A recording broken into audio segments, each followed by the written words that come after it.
This picture is taken in Jaffa, Israel, of Mike standing in front of what looks like some sort of a junky place. It was taken, I think, in '85, sometime around then. And it's what he referred to as his first mechanics shop that he owned when he lived in Israel. And so we named it Ace Auto in Jaffa, Israel. This is a picture that Genya had of their father, Bernard Reschnitz, and it was taken before the war. I have no idea how much before the war, but I'd say he probably looks like he's about 30 years old in this picture.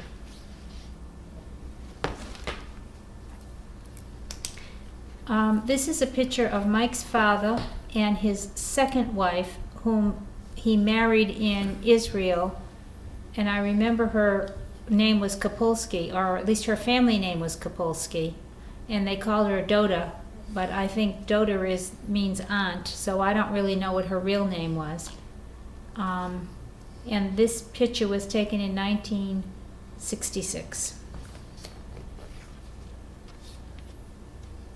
This is a picture of Vovik, Mike's first cousin, who emigrated to Australia right after the war, and we corresponded with him for many years.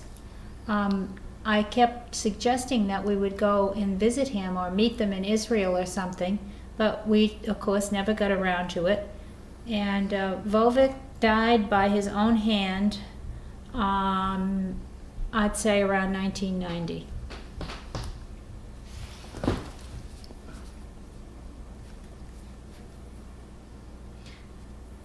This is a wonderful photo of Mike. It was a passport photo, and it was taken right around the time we were, well, maybe a few years after we were married, so it was sometime in the early 70s. This is a picture of Mike and Joe Levine. I believe it must have been right after the war, when Mike was Joe Levine's chauffeur in Germany. And if you look closely at this picture, I never noticed it before, but if you look closely, you'll see that Mike is incredibly thin. His cheeks are hollow, and so it must have been very close to, must have been probably right in 45 or sometime like that.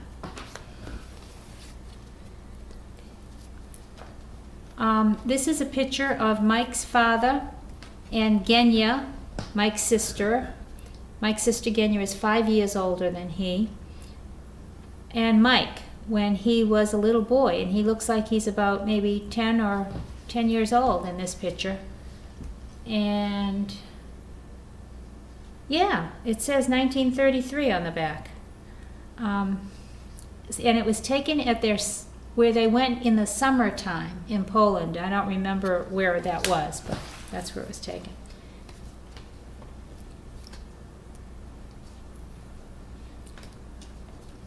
This is an interesting picture. It's a picture of Rami Baniv, Mike's nephew, Genya's second son, doing a concert when I suspect he was still a teenager, for Leonard Bernstein in Israel. And you can clearly see Leonard Bernstein in the picture. Rami is an international concert pianist, and he still lives in Tel Aviv. I mean, Ra'anana is where he is. This is another picture of Mike looking very thin after the war. And still another picture in his American Army uniform right after the war. I don't know what that is. I don't know how That's Joe Levine. What is This, yeah, this is a picture of Captain Joe Levine. Joe Levine's. We'll come across other pictures. Changing the subject a little,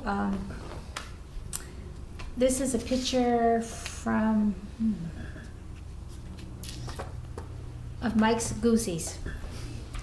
When we lived at 23 Maple Street, Mike decided he wanted to raise geese because we were raising horses, and we had dogs, and God only knows what else. We had raccoons, and all the kids had all kinds of things. So he decided that he remembered geese from Poland, and he was going to raise geese, fatten them up, and then we were going to have them slaughtered and have roast goose. Well, he bought these, I think it was 7 geese, and they lived in the barn, and they made all kinds of racket. But the story about Mike and the geese, the really good story, is that Mike always was whistling or singing. And so when he would go in to feed his geese, because I refused to feed them, he would be whistling. So, of course, the minute the geese heard Mike whistle, they all started clamoring and clacking or whatever it is, because they'd start making a lot of noise because they knew they were going to get fed. So finally, the geese kept getting out. All the neighbors were calling the police. The geese were running up and down the street, and then they would shit all over the front porch. And it was just a horror show. And even Mike got sick of the geese after a while. And so the day came when the geese were going to go to the slaughterhouse. And the slaughterhouse was in Boston. And Mike at that time was going into Boston every day anyway. So we loaded the geese into cartons and closed the cartons on the top. Of course, they had air. And we stacked the cartons in the back of Mike's station wagon. And Mike goes off with the geese to the slaughterhouse, and he's driving to Boston, and he said he inadvertently, because he never realized that he would start to whistle. And he said he's bringing these geese to the slaughterhouse. He's feeling really bad that he's going to have them killed. And he's on his way, and he starts to whistle in the car, and all the geese start jumping in the boxes and making all this clatter.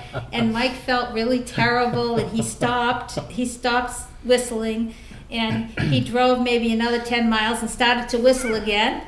And he said by the time he got to the geese to the slaughterhouse, he was practically in tears because they were all calling to him to save them, and so that's the geese story. This is a picture of Ronnie Reschnitz in 1983 at our summer home on Lake Winnipesaukee, and look at how tall and handsome and adorable he is. This is a picture of Mike Reschnitz in his beloved Ace Auto, and I could show 1,000 pictures of Ace Auto, and every one of them would have not one single thing out of place.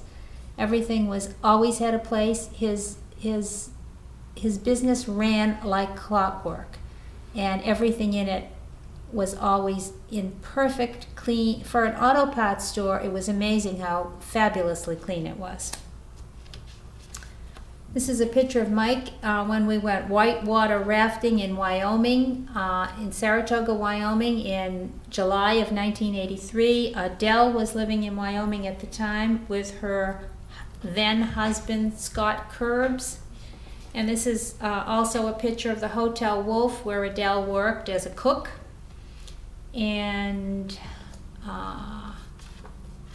there are 2 or 3 pictures here from the whitewater rafting. Here's a picture of Mike at Medicine Bow Peak in this is 1979, on a trip to the Rocky Mountain National Forest, I think. Here is a picture of Mike on his first sailboat. It was a 22-foot Catalina, and we kept it in a marina in Meredith, New Hampshire, and we went up every weekend. We had a condo in Meredith at the time, and we used to go up every weekend and have lots of fun with his sailboat. This is from 1979.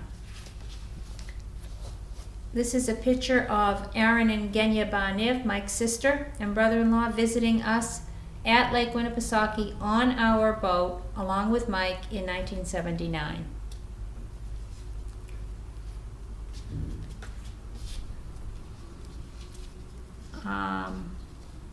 I have 3 pictures here. The first is 1976, Robin and Nurit's graduation from North Middlesex Regional High School in Pepperell, Mass. Actually, the school was in Townsend, Mass, but it was a regional school. And the second picture is of Robin in the yard. The third picture is of Halinka and Nurit at the school. All these pictures have to do with the graduation.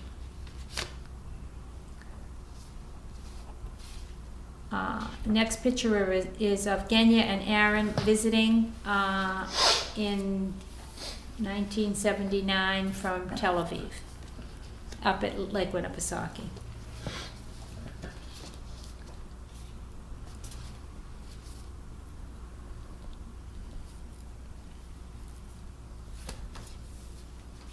Here's another picture of Nurit graduating from high school, 1976. Here's a picture of Mike and Paula on horseback with Megan Curbs, who was then, at that time, just adopted by Adele and Scott. She, at that time, was 3.5 years old. We went out to Wyoming to visit, and they lived on a 6,000-acre cattle ranch, and they had a roundup of cattle that day, and Mike got on a horse and he went part of the way, and I participated in most of the roundup, and it was lots of fun. I can't believe how game he was to do everything. It's a picture of Mike and Nurit in 1976 at Disney World in Florida. We took our camping trailer. We had a 29-foot Country Air camping trailer that we bought, I don't know, in 73 or 74 or something like that. And we did a lot of traveling with it. We went to the 1976 Olympics in Montreal. We had a wonderful time. And we also took it to Disney World and took the kids to Disney World. I think this was the same trip. And this is a picture of Mike and Nurit at Disney World.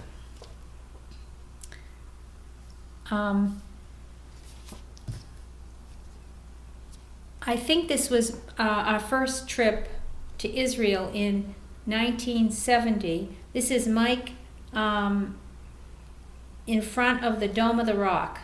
And that was in the days when you could visit the Dome of the Rock. We have not been able to visit it since because of it is restricted since they had a bombing there in, I don't know, 74 or something like that. But we were able to visit it. We feel very lucky that we were. My first trip to Israel with Mike in 1970, I guess it was 71, yeah,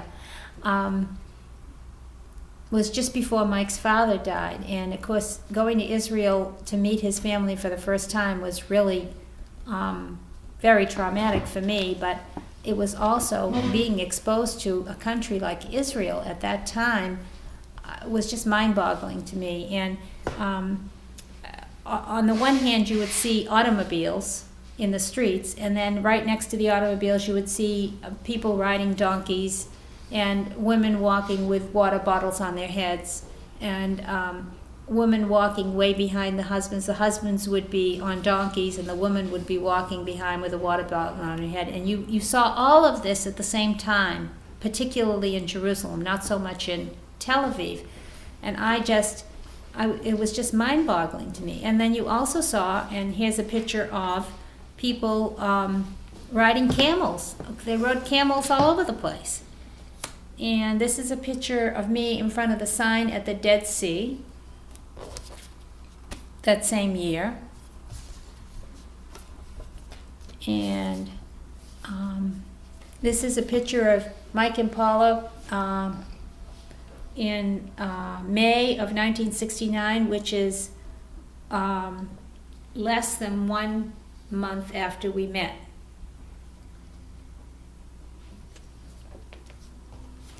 Here's a picture of Nurit Reshnitz at a horse show, and I suspect she's about 12 years old, and she's riding Teapot. Teapot was one of my favorite field hunters, and Teapot was killed in a fire at a barn in Littleton, 1985. This is the Wailing Wall on my first trip to Israel. It's self-explanatory. This is 1971. This is a picture at Mike's 65th birthday party in 1989, no, 88. 83. No, that wouldn't have been 83. That's right, 88. Yeah, and the party took place at the Beck's house, Marty and Jane Beck's in Pepperell, Mass. And this picture shows Mike being greeted by Helinka, Nurit, and Ronnie as he walked in the door and was surprised at the party. Well, look, no, this had to be 1983. It was his 60th birthday party. I'm sorry, 60th birthday party. I'm Right. sorry. So what did we do? 60, 70, and 75? We didn't do 65, I guess. Yeah, 60, 70, and 75. Okay, and this is at the same party. This is 83. This is at Mike's. It's a picture of Mike and me in the Beck's kitchen after he discovered that I had pulled this off. And I'm sure there'll be a lot more pictures of Ace Auto Supply Inc., but this is a picture of Ace Auto Supply Inc. At 15 Canal Street in Pepperell, where Mike ran his business. And this is a picture of Charisse Reshnitz at Mike's 60th birthday party in 1983, along with her grandfather. And it was probably, how old was she? She was 2 months shy of 2 years old. Oh, so she wasn't even 2 years old. Okay, this first picture I have here in front of me right now is of Mike, me, Marty Beck, and Jane Beck, and actually I see my sister Gloria there as well, in Oklahoma at the Falcon Head Country Club. And there is a wonderful story that goes with that. And my sister Gloria used to own the Raw Bar at Faneuil Hall in Boston. And she lived at Harbor Towers on the 23rd floor. And when she would go up and down in the elevator every day, there was always this elderly gentleman in the elevator, beautifully dressed, with handmade suits, etc. And she struck up a friendship with this elderly gentleman over a course of a year or two, and it turned out he was a financial advisor, a big-time financial advisor. And he, after about 6 months, he told her that he had a deal for her. And all she needed to do was put $10,000 into this investment. And they were breeding a certain kind of cow. Gee whiz, I've forgotten the name of the cow. It was a big, gigantic breed coming from Sweden or somewhere like that. Maybe I'll think of it. And they were going to breed this kind of cow because the get of these bulls were so valuable that they brought and the cows and the babies were so big that on the hoof they were worth so much more money.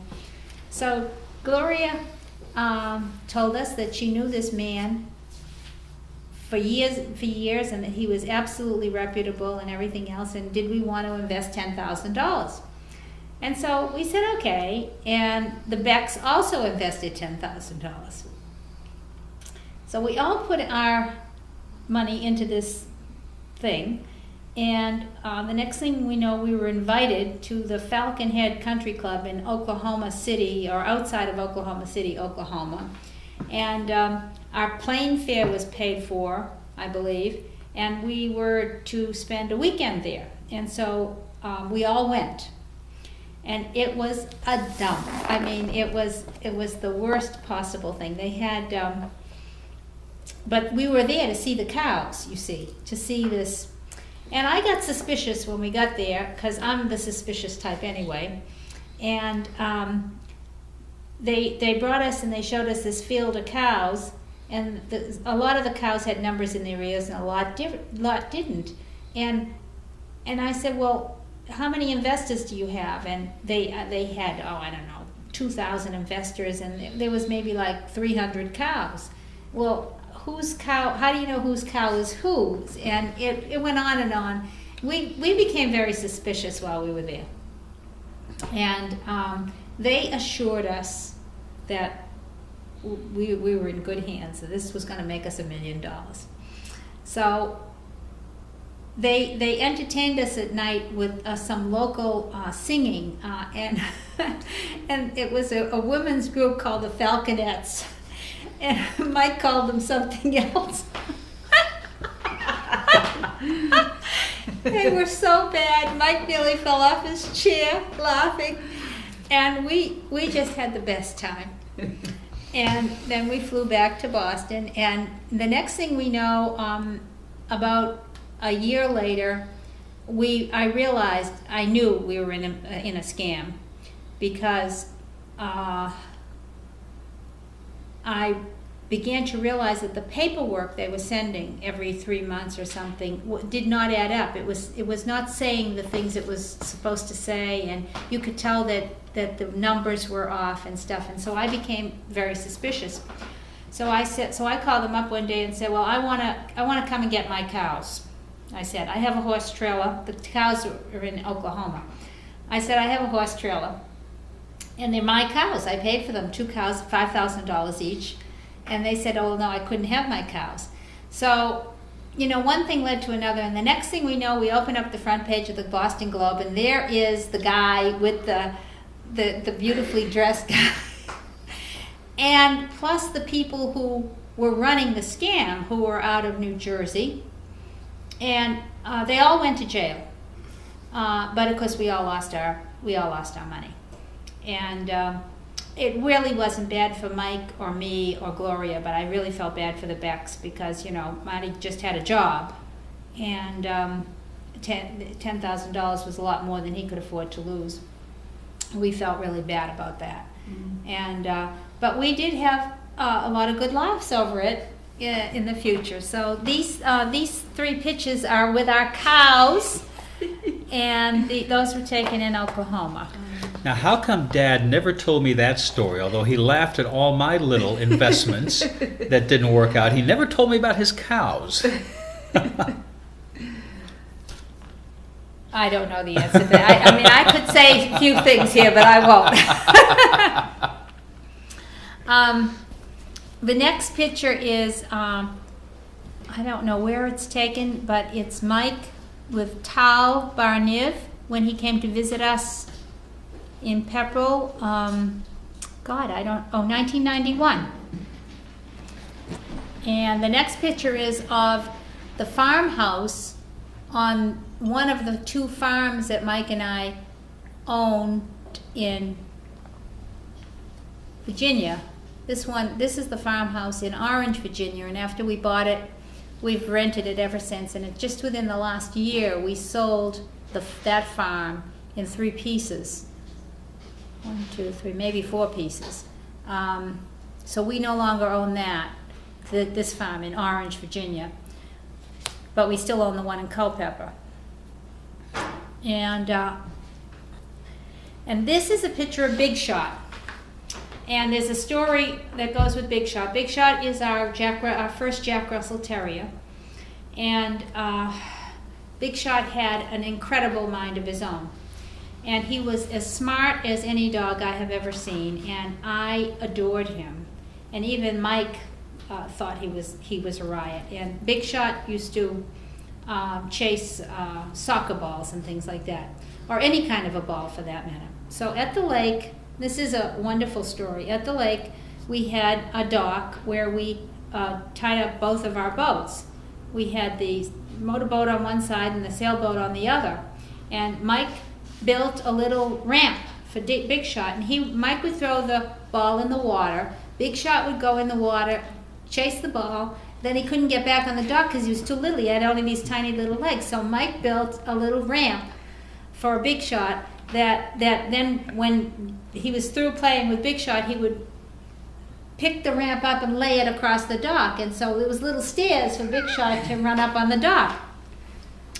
Well, Big Shot was so smart that he figured out a way there. He didn't need anybody to throw the ball for him. He loved the ball. So Big Shot used to come in the house and steal the ball and go down the dock by himself. And Big Shot used to put the ball on the edge of the dock, and then he'd go fast and he'd hit the ball with his head. He'd knock the ball out in the water, and he'd come around and bring the ball back and do it over and over and over again. So one day, one day, I'm sitting up in the house. It's a windy day with a lot of kind of white caps, even though we had a cove there. And I look and I see Mike's motorboat is floating down Lake Winnipesaukee by itself with nobody in it. Now, we have these two boats and they're all beautifully tied to the docks with all kinds of ropes. Well, Big Shot had taken the ball from the house. He had gone down and he had thrown the ball in the water, but it was choppy, and so the ball went around the other side of Mike's boat. And he couldn't see it anymore, but he knew it was around the other side of Mike's boat. So he chewed through all the ropes, and he turned the boat loose, and he jumped in the water and went after the ball. Well, first of all, we had to rescue the boat. And then Big Shot was the kind of a dog, he was so much fun. I mean, he knew immediately what he had done. I mean, all you had to do was look at him cross-eyed and you know, you son of a gun, did I? And Mike was screaming at Big Shot, and Big Shot's looking up at him. And anyway, that's really the end of the story. But Big Shot never did it again, believe me. And that was another thing about Big Shot. He would try a lot of things once, but as soon as he got caught, he never tried that again. So anyway, this is a picture of Big Shot and one of our... this is a picture of Megan when she was about 4 or 5 years old. It's really cute. Megan Curbs, Adele's daughter. This is a newspaper photo of what would you call that? An electric car or something that Mike, when we first bought the Townsend Car Wash, Mike bought one of these little electric cars and promoted it, and people took chances. I mean, they didn't pay money for the chances, but they took chances on it. And in other words, if they bought gas at our station, they got chances on this little car, and it got a lot of publicity, as only Mike can do. And then a little boy won the car. And this is the little photo that goes with it. And Mike had so much fun doing that. He just loved every minute of it. And this is a picture of the Townsend Car Wash when we still had the kiosk, and that's Big Shot with me while I'm waiting on customers in the kiosk. Mm-hmm.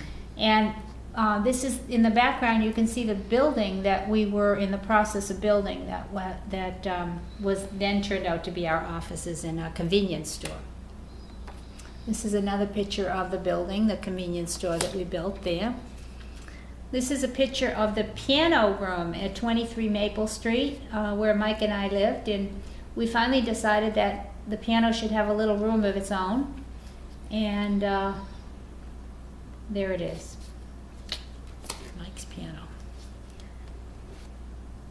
This is a lovely picture of the back room at our house at 23 Maple Street. It had a beautiful old wooden room with a wooden fireplace, and that's a picture of that.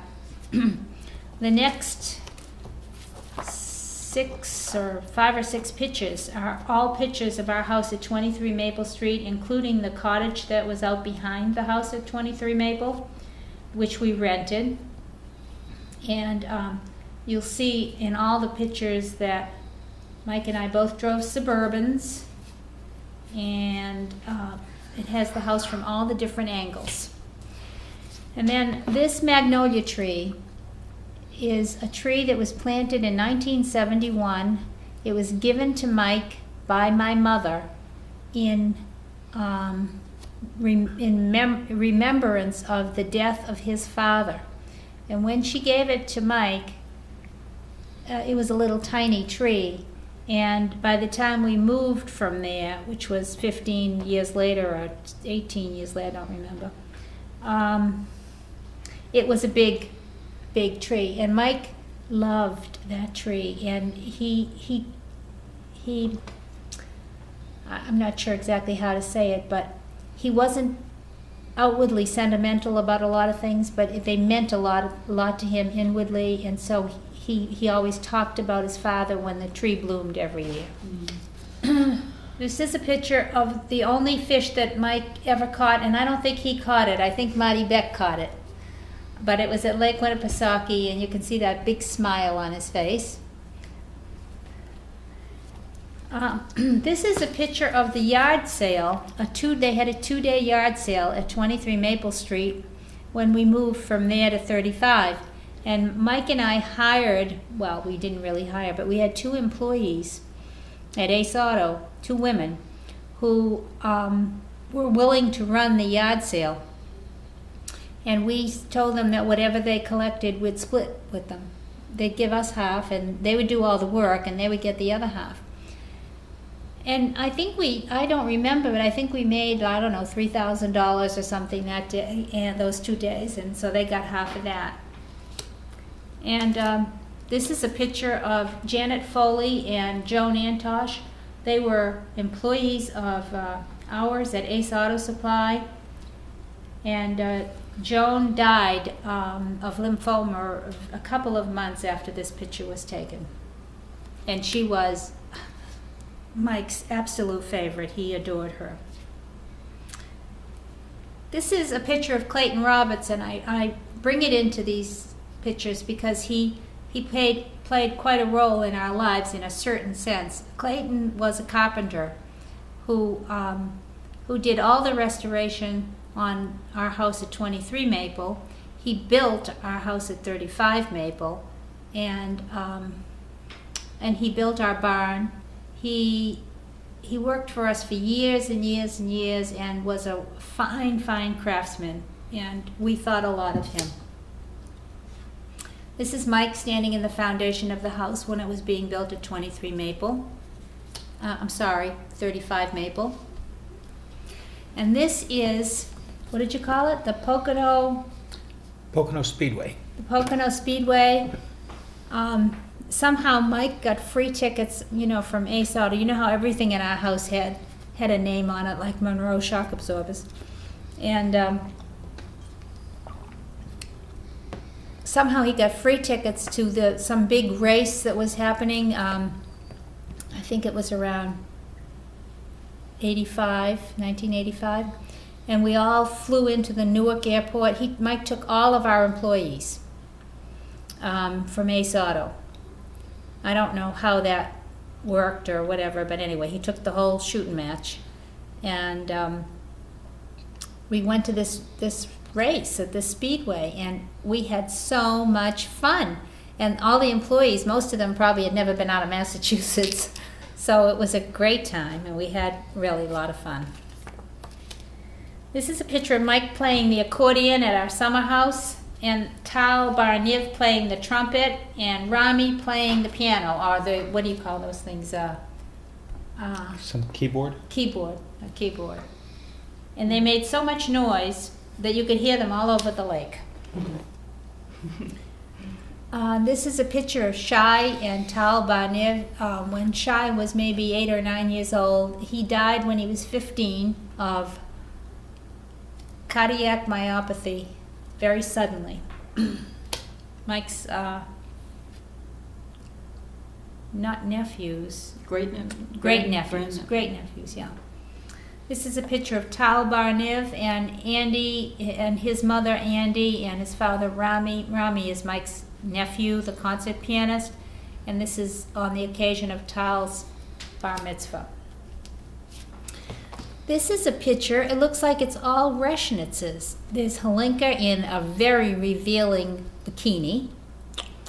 and Ronnie, Mike, Steve, Nurit. I don't know who all those people. Do you remember that?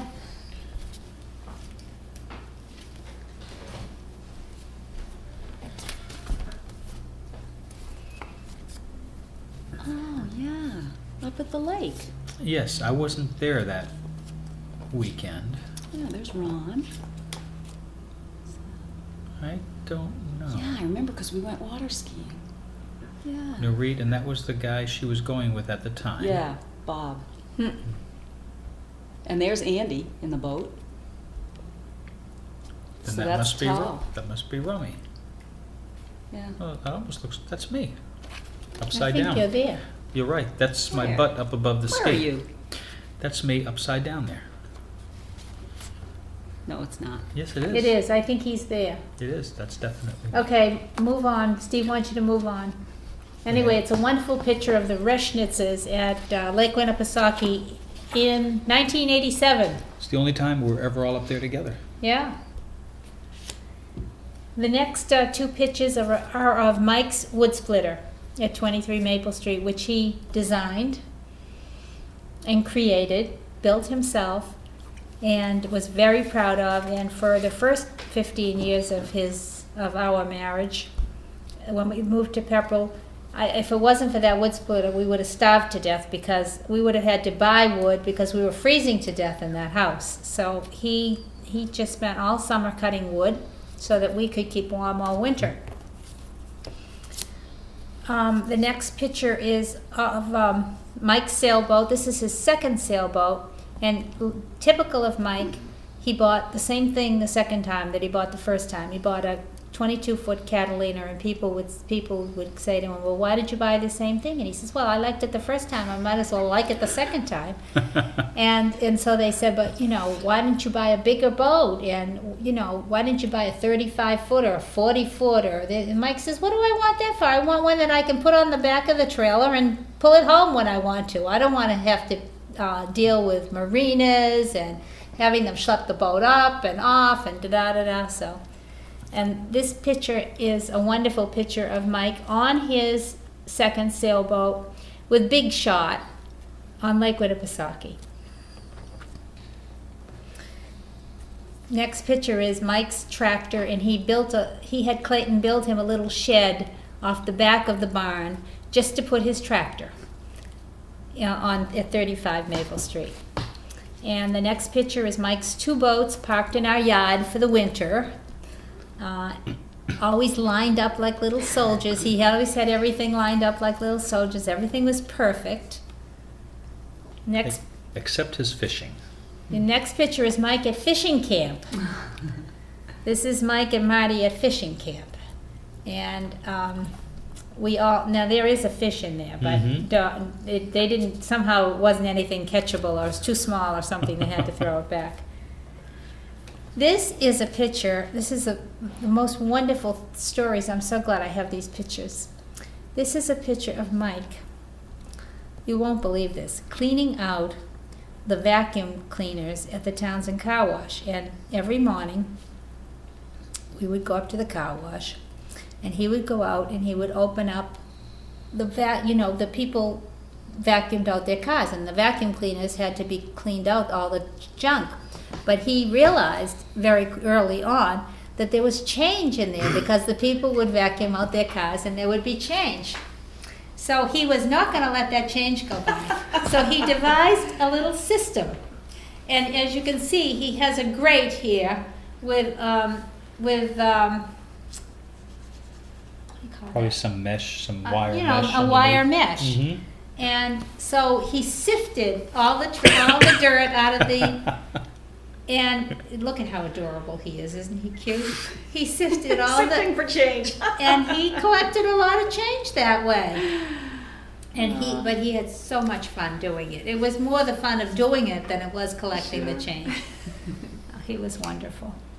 This is Mike in a tuxedo when we were probably going to a hunt ball in 1985.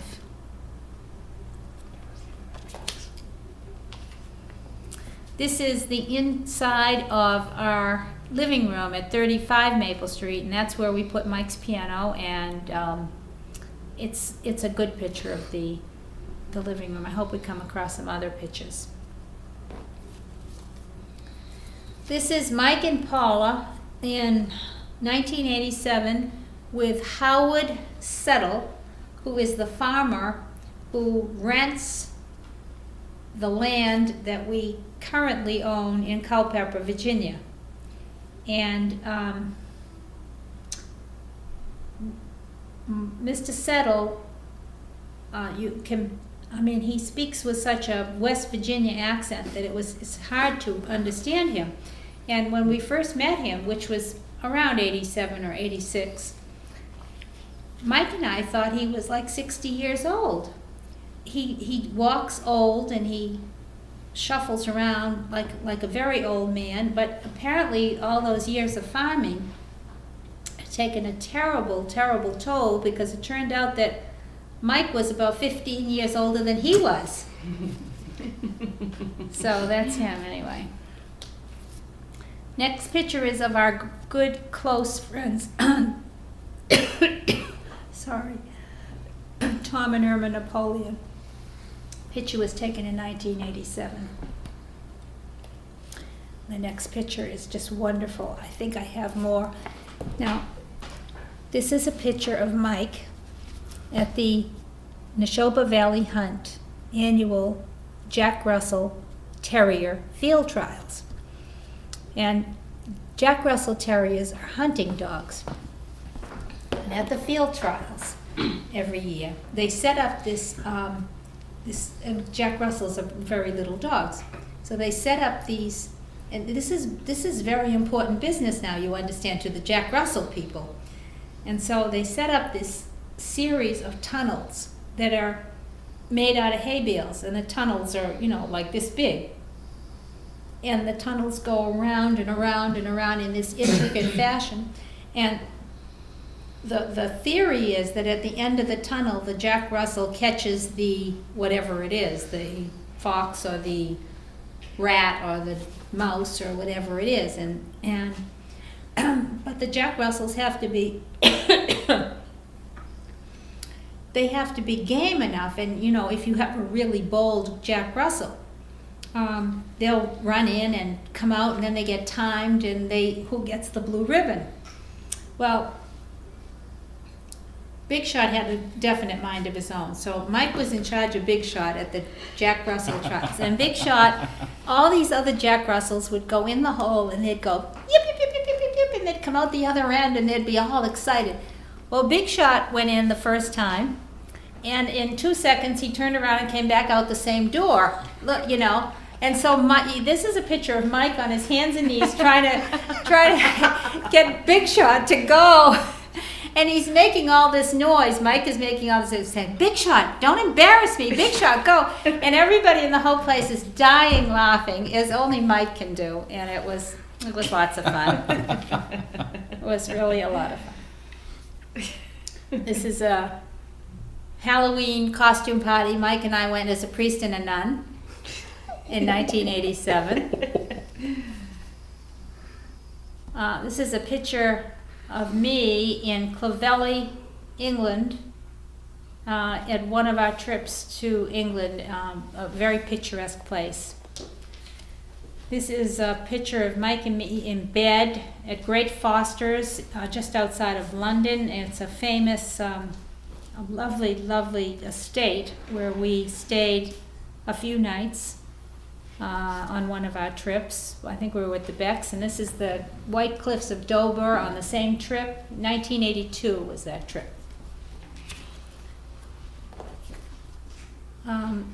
This is a picture of Mike on his motorboat around 1989, and on one of those winters when he brought his boat to Florida just for the winter, and then we'd bring it back up to Lake Winnipesaukee in the summer. This is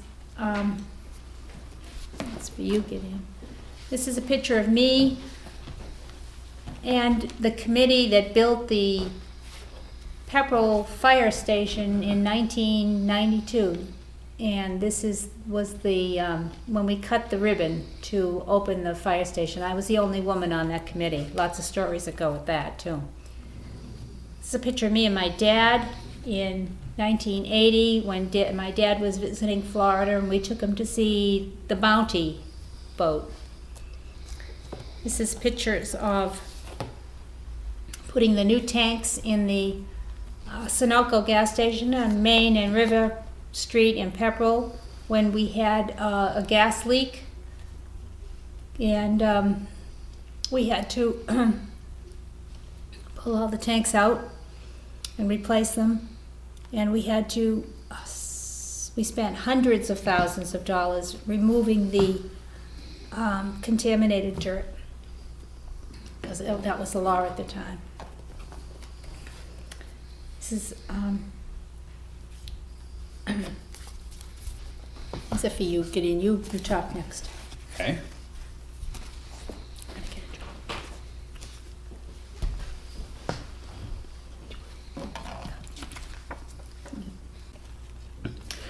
These are a couple of pictures of our wedding, Pat and I. Of course, I just realized that this is the second generation of Reshnitz in a row to marry a nice Catholic girl.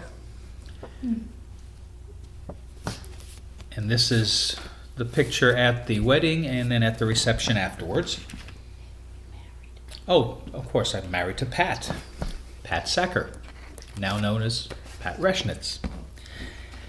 And this picture is of Dad and Charisse and I. It looks like Charisse is under a year old, probably about half a year, 8 months or so. This is when we came visiting in Pepperell.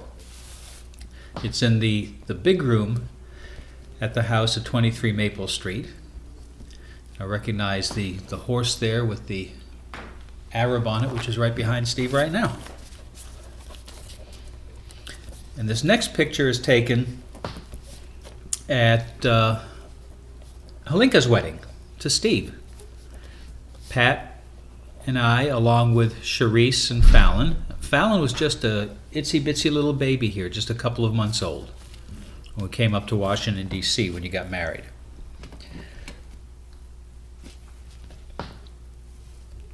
Climbing in the window in the middle. That was you. You climbed in the window. This next picture is of Dad's 4 kids at Halinka's wedding. Got Halinka, Ronnie, Nurit, and me.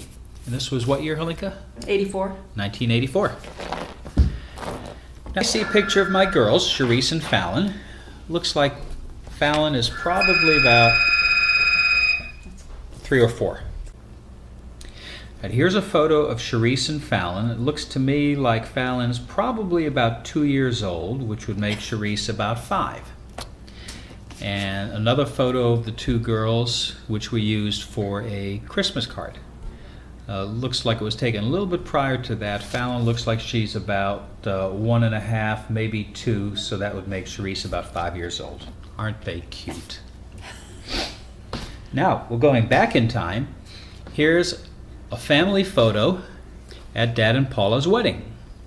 You see Ronnie on the left, and then Hink, and then Dad, Nurit, Paula, Robin, me, and Adele.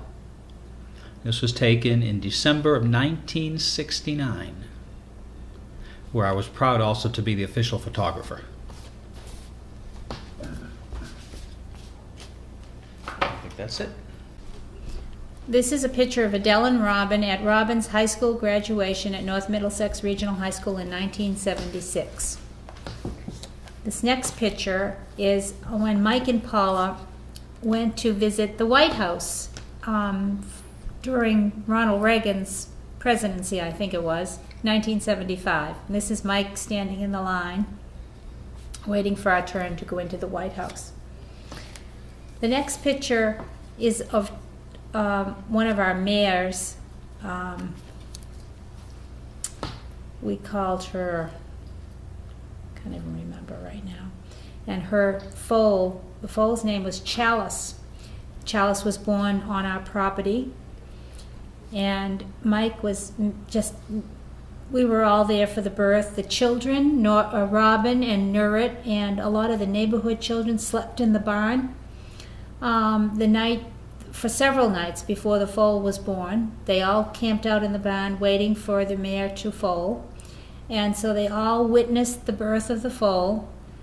And unfortunately, when she was 6 months old, she slipped on ice galloping in the pasture, and she fractured her hip, even at a 6-month-old. So we were not able to get her through that, and we had to put her down. And Mike was terribly upset about that. He had formed this great relationship with this. It was the first time he had ever been part of a foal being born. And so it was like a member of the family to him, and he was very upset by it. The next picture is our camping trailer, our country air camping trailer. It was 29 feet, and we bought it in 1974, I think. This picture was taken attached to our Suburban when we were getting ready to go to the Montreal Olympics or something like that, anyway, in the trailer. And the kids did not come with us. Can you believe this? I had tickets for the Montreal Olympics for 4 people: Mike, me, Nurit, and Robin. And we had bought. I had stood in line in Nashua the day that the Olympic tickets were becoming available. And if you got in there and you paid your money right there through the system that they had at that time, you had a very good chance of getting tickets. Well, I was the first one in line. And we got all the tickets we asked for. We got tickets to all the gymnastic events, practically front row seats. We got tickets to soccer games between Israel and other countries I've forgotten. All the horse events, of course. We spent a ton of money on tickets because we thought this is the closest the Olympics are ever going to be. We might as well go and have a wonderful time. And guess what? The girls decided they didn't want to go. So teenagers, huh? They were both 16 at the time, and of course they didn't want to go. So we sold their tickets, and we had plenty of people that wanted to buy them, and Mike and I went alone. So that was our Olympic story. That's not Robin and Nurit that didn't want to go. This is a picture of Robin at her senior prom with her then boyfriend Steve Garapi. And this is the young man who you have heard in other stories from Mike. This is the young man who was an employee of Mike's at Ace Auto. Wonderful boy. And he also was the boy that told us that the Sunoco station was going to be for sale. And as a result of him, we bought the Sunoco station in Pepperell. This is a picture of Nurit at her senior prom. And I don't remember the boy's name. He had bright red hair, and he was called Red something. But I don't remember his name, sorry. This is a picture of one of the first signs we had on our out in front of our house at 23 Maple. It was called Windfall Farm, and my father said, windfall, I'd call it a pitfall. Thank you, Franklin. Because all my father could see was all the repairs and all the work that had to be done and stuff like that. Mike would get a really big kick out of this kitchen with a picture of the stove, because when we bought the house, we used every bit of money that we had in the world, plus we borrowed money from my father to make up the little bit of difference that we had because we were short. So when we moved into this house, it had one of those old-fashioned black stoves that, I don't know, I don't know exactly how to describe it, but you had to put oil in. It was like an oil-operated stove, and it was attached to a chimney, and it was black, and it had like chrome trim and stuff. Well, I didn't have the vaguest idea how to use one of those stoves. And but we had no money. And somehow we got some sort of a used stove or something that we used somewhere in the kitchen. But finally, after a couple of years, I said, Mike, we have got to get this place, we've got to get a stove. So I said, I have it all figured out. It's only going to cost us $250 to get the stove, and we'll throw this stove away and we'll put the stove right there.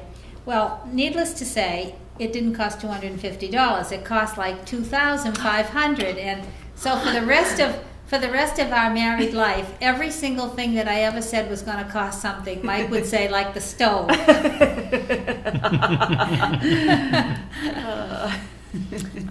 My dad had he had a beautiful old antique sleigh and an old antique carriage that someone had given him that he kept on the property in Sudbury.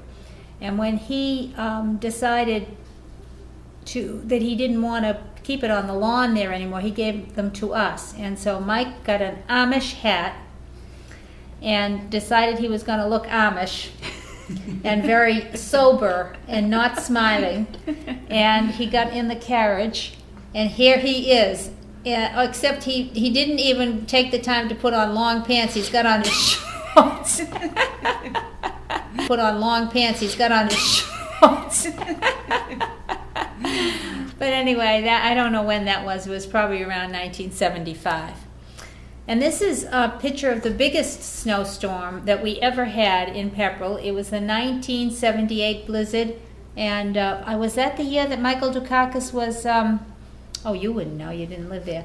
Michael Dukakis was the governor of Massachusetts, and I think it was. And this was the blizzard that Mike and I had tickets to fly to Israel. The blizzard was on a Thursday. The blizzard paralyzed Boston to the point where all of Boston and all the surrounding communities were shut down for 7 days. You could not drive anywhere. And I remember that the governor, Michael Dukakis, got a tremendous amount of criticism because he appeared on television every day talking about the storm in a sweater instead of in a suit and tie. And the whole Commonwealth of Massachusetts was criticizing him because of that.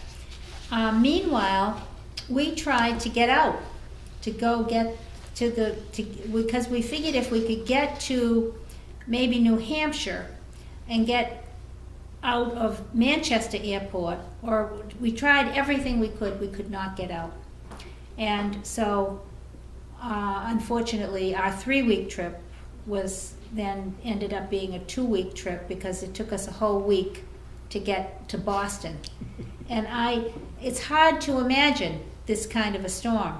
But anyway, that's the snow that was outside of our house. And this is a picture of my Moishela on his tractor during that storm. And he had so much fun. He had either 2 or 3 tractors in our life together, one of which tipped over one day in the backyard. He was moving horse manure, and the ground was a little unstable, and the tractor tipped over. Fortunately, he was not hurt, and we had to call our friend Ray Blood, who owned the trucking company in town, to come and get the tractor back up on its feet. Ray Blood, we also had a wonderful relationship with all the people in the town, and so whenever we would lose a horse or a horse had to be destroyed, we would just call up Ray or one of the other people, and that's the way small towns are, and they would just all come right over and dig the hole and bury the horse, and all of these things were free. There was never money involved in any of these things. And another time, when we first moved into the house, Mike decided he was going to build the fencing. Like I say, we didn't have money to have people do stuff for us, so we were always able to get things like fencing at discount rates, because a lot of my horse friends would get fencing by the carloads or the railroad carloads. So we were able to get the fencing at a good price, but then they had to be installed. So Mike decided he was going to put in the fence, in this one particular fence. And he had my dad helping him. And the two of them are out there putting in the fence, and all of a sudden they heard a noise, and they had broken the main septic pipe that ran from the house to the septic system. And so then we had to call in Ray Blood, and he had to repair this, and it was a big deal. And when they opened it up, they found these big cisterns and things where they had collected water in the past. It was fascinatingly interesting to come across all this stuff. So Ray Blood fixed it all and got it all fixed, and then they continued doing the fence. And so they got down one side and up the other side. Now there were two more sides to go, so they did the third side, and now they're on the fourth side putting in the fence. And you hear a big noise, and he hit the other end of the same pipe. And so we had to call Ray Blood again and have it all repaired and everything else. And those kinds of things, you know, in those days we were young, we were enthusiastic, we had so much fun doing all this stuff, and Mike just had a ball.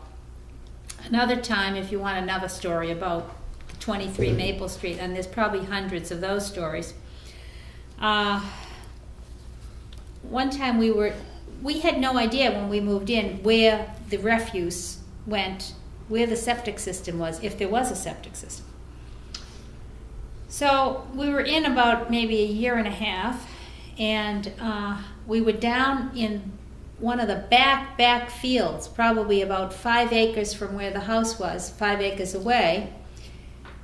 And we see all this stuff coming out of the ground.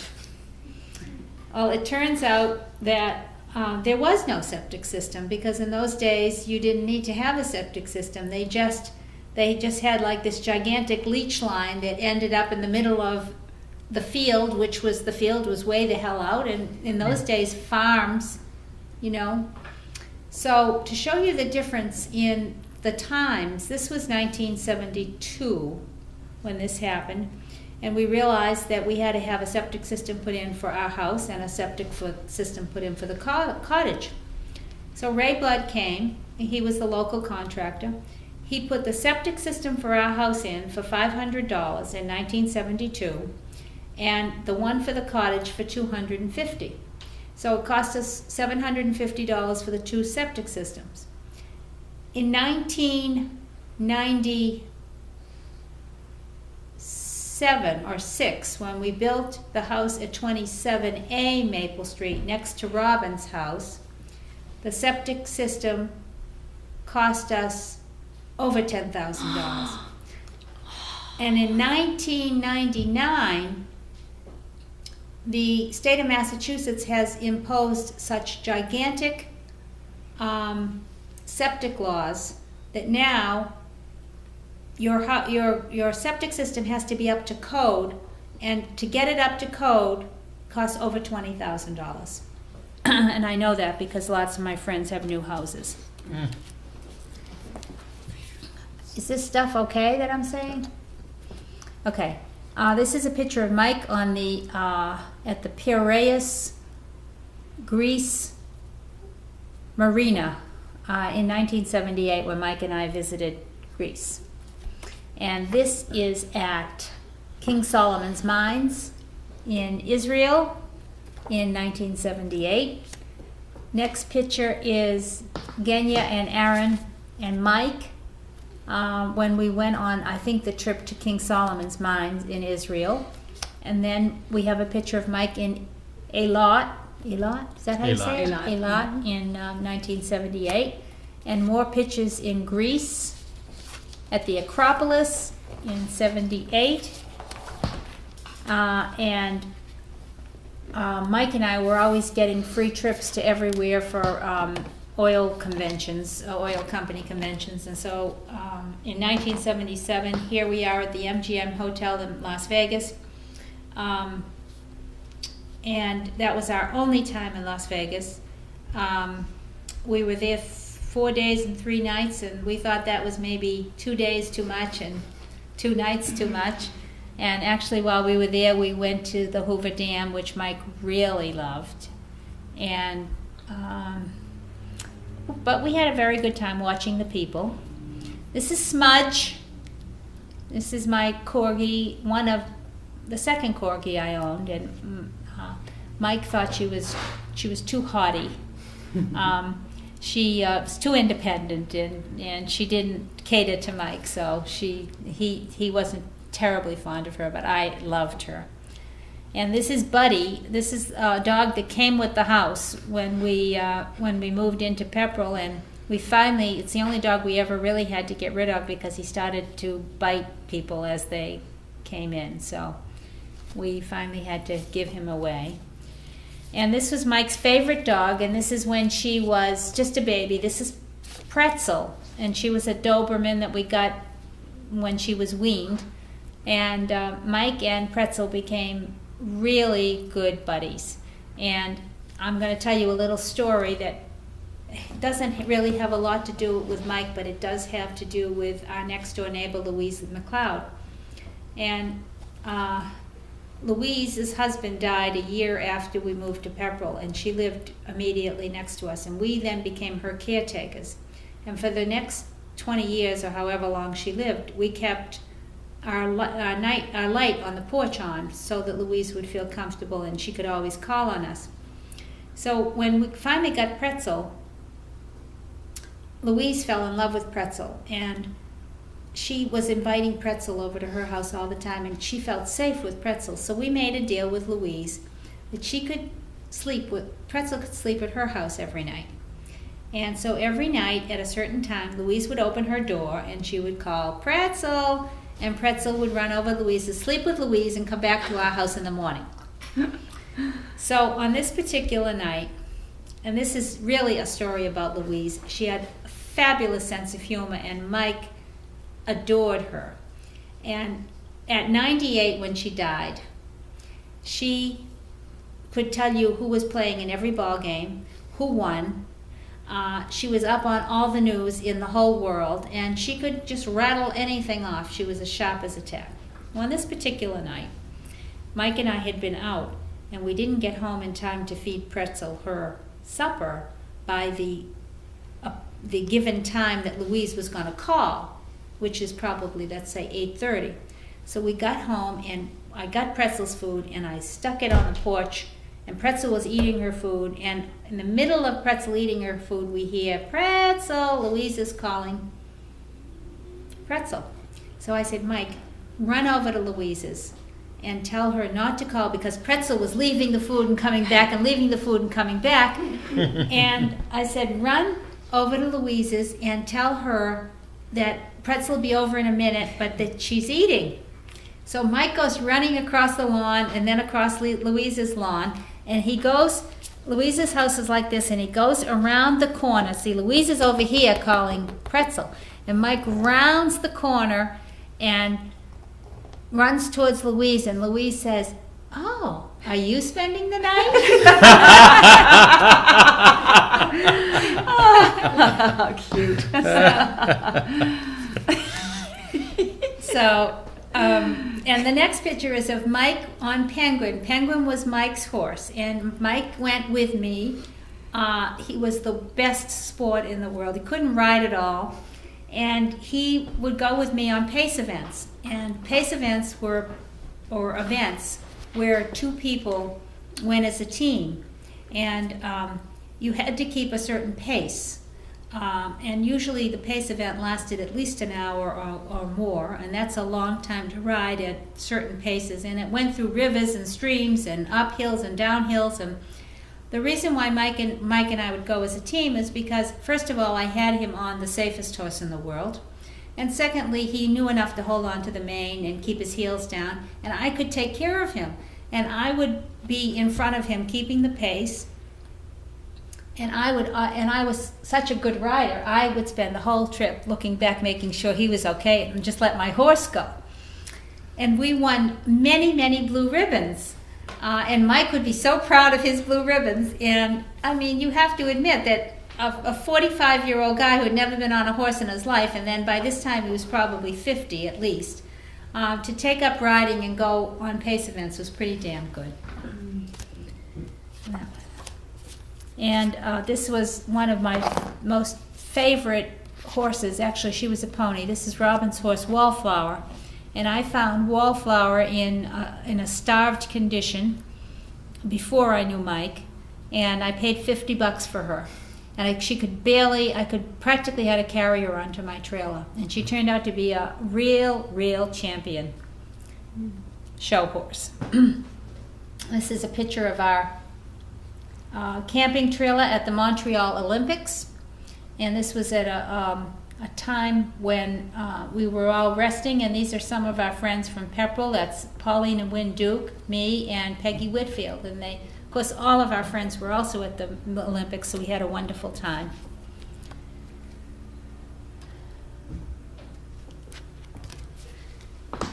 And this is a picture of Nurit on her way home from a fox hunt. This is, you can see she's dressed in hunting attire, and we'll probably come across more pictures like that of the kids. But Nurit, Robin, and I used to go fox hunting on Saturdays. And she's riding Teapot. And this is a picture of Nurit and Mike on 8/21/1978, which is the day that Nurit left for Hawaii. And she was going to fly out that night, and as an exchange student, if I remember correctly. And this is a picture of Adele on the day she left in 1978, in April of 1978, because she had just gotten a job at the Brown Palace Hotel in Denver, Colorado, and she had a couple of months before that graduated from the Culinary Institute of America in Hyde Park, New York.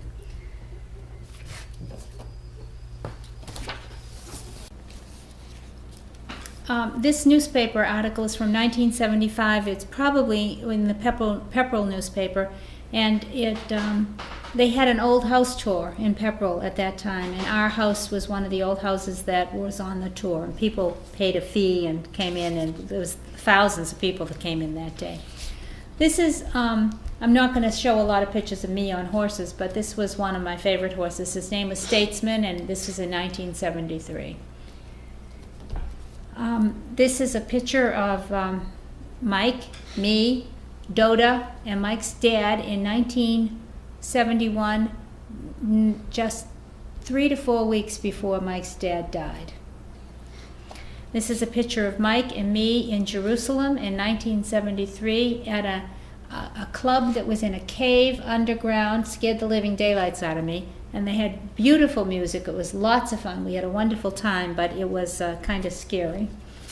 This is us at 1976 at the Copley Plaza Hunt Ball. We went to a hunt ball every year. As a matter of fact, I was the chairman of the hunt, usually the chairman of the Neshoba Valley Hunt portion of the hunt ball. Hunt ball was a conglomeration of all the New England hunts that got together and had an annual ball. And this is my dad in 1957 on his tractor. See, I married my father. And my dad had as much fun on his tractor as Mike did on his. Okay, this is a picture of me when I'm guessing that I was about 3 years old. Okay. And this is a picture of me graduating from college in 1976 at UMass. Say who you are. Halinka, Reshnitz, now Mills. This is a picture of my best friend Jane Nathan and myself in Israel on the kibbutz, and we picked up some kind of a, bloom that fell off a banana tree, and we thought it was so cute we wanted our picture taken with it. And that was in 1972 when we went to the kibbutz in Israel, right after we graduated from high school for 6 months. And this is a picture of my first trip to Israel when I was a sophomore in high school, and that's Aunt Genya that has her arm around me, and then her husband Aaron in the green shirt, and her son, one of her sons, Yair, in the blue shirt, and then Yair's little boy Amit, who was about 4 years old at the time.